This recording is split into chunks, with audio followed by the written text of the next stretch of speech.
The two boys were about to pee, when they were suddenly stunned by the scene that appeared before them. Japanese warplanes, dense like locusts, flew through the valley.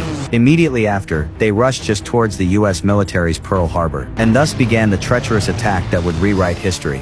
When the Japanese planes emerged from the valley's terrain cover, they quickly flew at low altitude, skimming the ground. Even though they had reached the limits of the aircraft's performance, the Japanese still forced their way forward, and all of this was to avoid detection by the US military's radar. Soon the Japanese aircraft squadron arrived over the harbor area. At this time, most of the American forces were still in a relaxed weekend mood.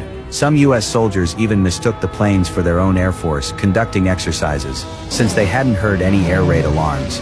Then when the Japanese planes reached their target, they immediately dropped the first torpedo. The torpedo spun in the water, heading straight for the US battleships. With more and more torpedoes being dropped, the intense explosions and violent tremors made the US soldiers finally realize that this wasn't a drill. The soldiers rushed to the deck to launch a counterattack.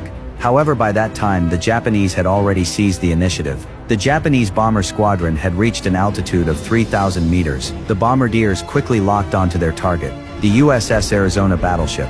Then they decisively dropped a 950-kilogram, specially made armor-piercing shell, and at that time the USS Arizona was not only the US military's strongest battleship, but also the core of the Pacific Fleet's deterrence. The Japanese had planned to target it even before the attack began. Very quickly the armor-piercing shell precisely landed on the deck and directly penetrated into the ammunition storage below.